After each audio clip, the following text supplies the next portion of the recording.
Kita telah sama-sama mengetahui bahwasanya Ar-Rabitatul Alawiyah sebagai wadah resmi Sadah Al-Abi Alawi telah mengirimkan surat kepada saudara Imaduddin bin Sam'un, undangan, ajakan untuk berdiskusi, membedah pemikiran Imad bin Sam'un. Pikiran Imad bin Sam'un terkait pembatalan nasab Sadah Al-Abi Alawi sebagai dzurriyyah Nabi Shallallahu Alaihi Wasallam pada tanggal 7 September 2024 hari Sabtu di gedung Ar-Rabitatul Alawiyah.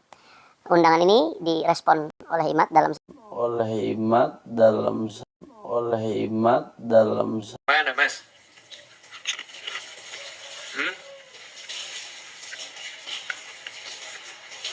Yang kemarin diviralkan itu ya? Apa itu? Diskusi. Gini loh. Orang itu kalau mau punya acara, sebuah lembaga, yayasan, instansi, atau apa aja, kalau mau bikin acara, itu harus punya rencana yang matang. Biar bagus acaranya. Ya. Siapa dulu tuh narasumbernya yang mau didatangkan? Tamu, yang diundangi tamu. Dihubungin dulu. Dipastikan dulu, bisa nggak kira-kira tanggal ini? Available nggak? Bisa hadir nggak?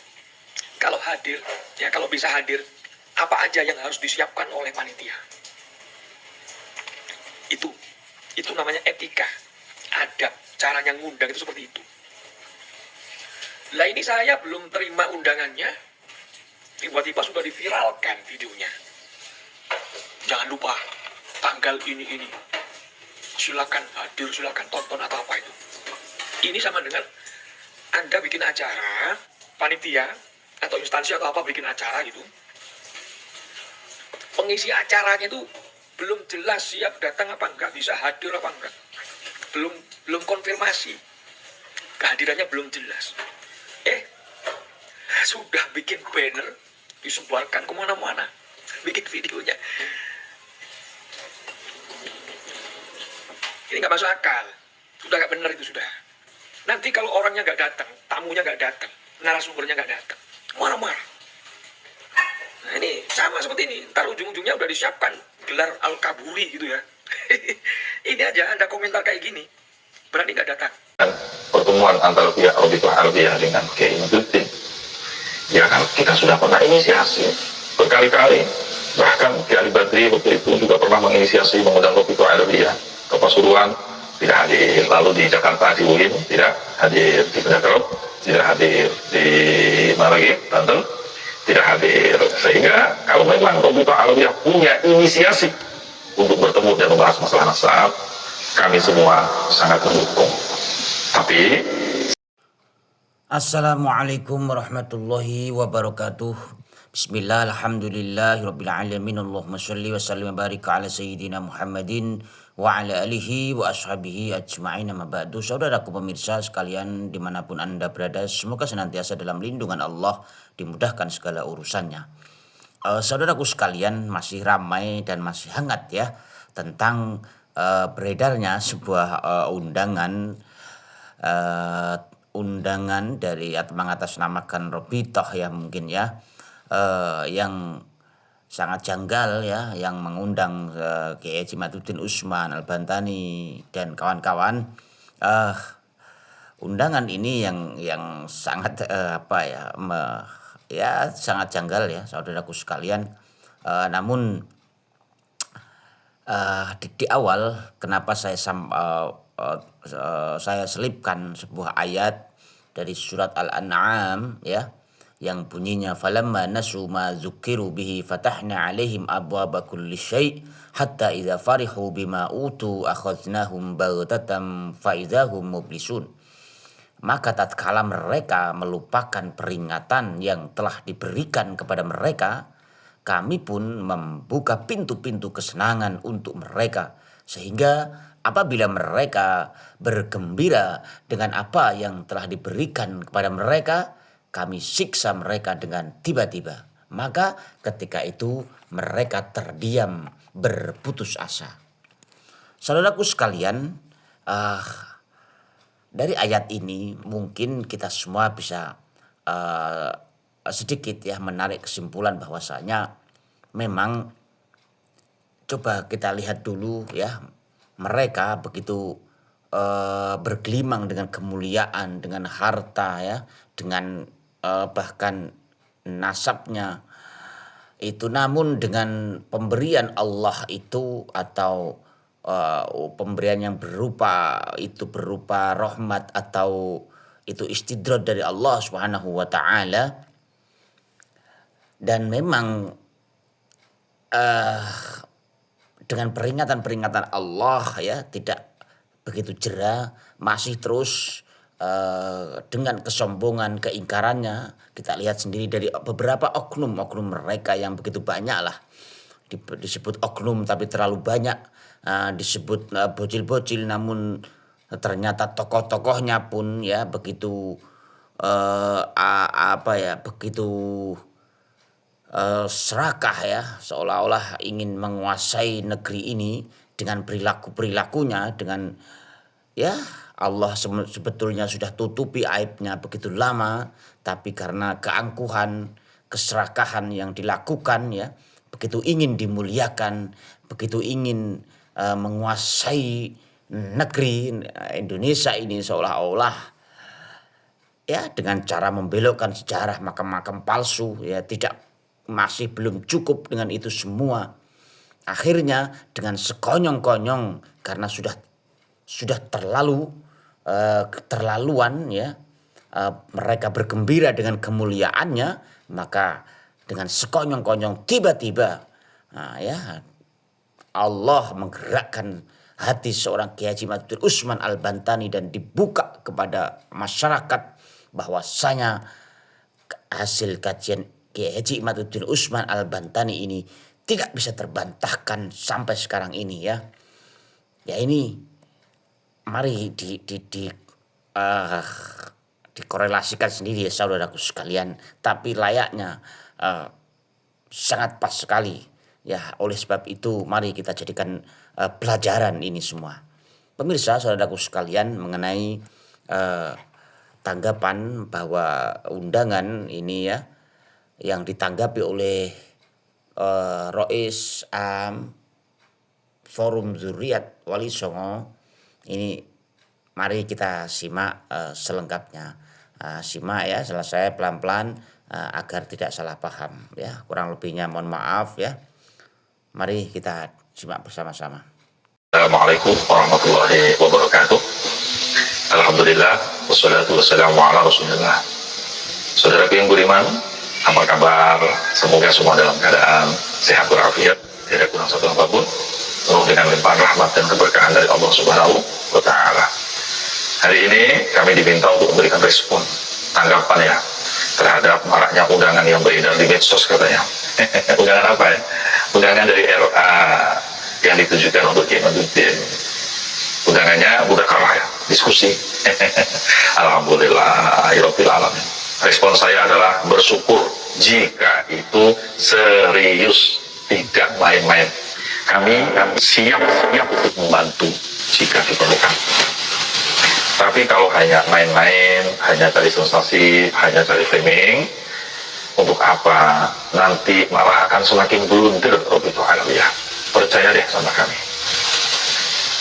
Nah, saudaraku yang budiman, kenapa kok kami ini sangat sekali berkepentingan pertemuan antara pihak Rabithah Alawiyah dengan Kiai Imaduddin? Ya kan, kita sudah pernah inisiasi berkali-kali.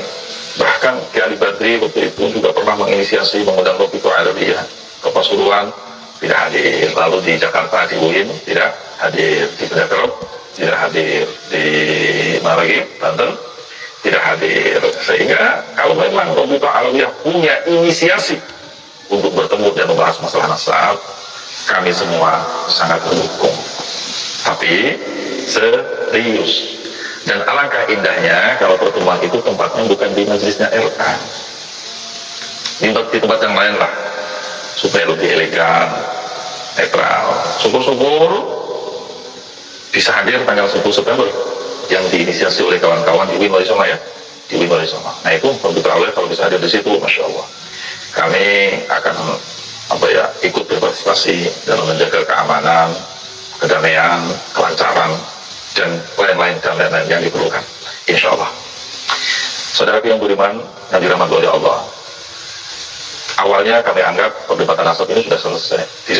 Diskusi mudzakarah masalah nasab ini sudah selesai. Karena penantian yang cukup panjang, kurang lebih setahun, agar RA memberikan respon secara resmi pun sampai detik ini tidak kami dengarkan. Sehingga hari ini sebetulnya yang kami inisiasi itu bukan pertemuan membicarakan masalah nasab, justru cari win-win solution agar masyarakat para muhibbin ini tetap damai. Itu yang sedang kami inisiasi. Kami sedang komunikasi dengan beberapa sahabat, para alim, para ulama, abuya, kiai, dan juga orang-orang yang pro dengan Mbak Alawi. Tiba-tiba pagi ini kami dapat informasi ada undangan pertemuan membahas masalah nasab yang diinisiasi oleh Rabithah Alawiyah. Masya Allah, apa iya? Ya, apa iya? Mau serius? Saudara yang beriman yang dirahmati oleh Allah, kitab-kitab nasab yang sampai detik ini menjadi perbincangan publik yang disodorkan oleh Kiai Maduddin, itu sebelumnya, maaf kalau saya salah, saya belum pernah mendengar guru-guru kita, Mbah Nawawi, Mbah Khalil, Mbah Hashim, bahkan Mbah Mun, membuka dan membahas kitab-kitab yang sama dibuka dan dibahas oleh Kiai Maduddin. Saya belum pernah mendengar itu informasinya. Barangkali sahabat-sahabat, saudara yang beriman, ada informasinya, mungkin kami sama. Tapi sampai detik ini saya belum pernah dengar kalau guru-guru kita pernah membuka kitab-kitab yang dikaji oleh Kiai Maduddin tentang nasab Arabi. Karena kami yakin orang-orang alim, mereka semua kalau membuka kitab-kitab yang dikaji oleh Kiai Maduddin, kitab-kitab nasab maksudnya, setidak-tidaknya akan mengalami permasalahan di lapangan seperti ini, walaupun tidak sebesar ini. Yang mana kenyataannya apa yang disodorkan dan dikaji Kiai Maduddin itu real, tidak ada dusta, tidak ada kebohongan, bahkan tidak ada yang ditutup-tutupi. Kan ini sudah kita uji bersama apa yang disampaikan oleh Kiai Maduddin itu ketika kita sama-sama ketemu di belakang. Persis dengan isi kitab yang belum baca. Jadi beliau menyampaikan isi kitab, menguraikan, lalu mempublikasi ke publik. Salahnya di mana? Betul tidak? Dan yang disampaikan itu tidak ada dusta, kecuali beliau menyampaikan itu tidak sama dengan isi kitab rujukannya, referensinya, manuskripnya. Nah itu namanya membuat keresahan atau hoak. Ini enggak, persis beliau menyampaikan isinya. Bahkan referensinya pada saat itu kita kaji bersama juga. Tidak ada yang meleset. Itulah makanya kami sangat berkepentingan kepada Rabithah Alawiyah untuk memberikan respon terhadap apa yang disampaikan oleh Kiai Maduddin ini dari referensi kitab-kitab yang kami anggap kitabnya bisa dipertanggungjawabkan di abad yang mendekati kelahiran Ahmad bin Isa sebagai dzurriyyah Kanjeng Rasulullah Muhammad Shallallahu Alaihi Wasallam. Nah itu saja saudara yang beriman, respon kami terhadap apa yang hari ini sedang rame-ramenya. Oke, begitu ya saudaraku sekalian yang dimuliakan Allah, yang dirahmati Allah Subhanahu wa taala. Memang sangat luar biasa polemik nasab ini yang sebetulnya ya tidak begitu luar biasa ya kalau memang tidak ditanggapi oleh Rabithah ini dengan marah-marah. Kalau legowo, ikhlas gitu dan dengan cara mencari data atau bukti atau menunjukkan bukti bahwa Mbak Alawi ini keturunan Rasulullah Shallallahu Alaihi Wasallam, tapi sampai sekarang mereka tidak punya bukti apapun atas klaimnya sebagai dzurriyyah Rasulullah Shallallahu Alaihi Wasallam, dan begitu masih kekeh ngotot merasa keturunan Rasulullah Shallallahu Alaihi Wasallam, tapi ya terus perilakunya ya marah-marah, ya emosi, tidak sama sekali tidak ini ya menunjukkan lebih parah lagi bahwa memang dari mereka ini ya tidak menerima ilmu yang ada, ya tidak menerima ilmu sama sekali, ya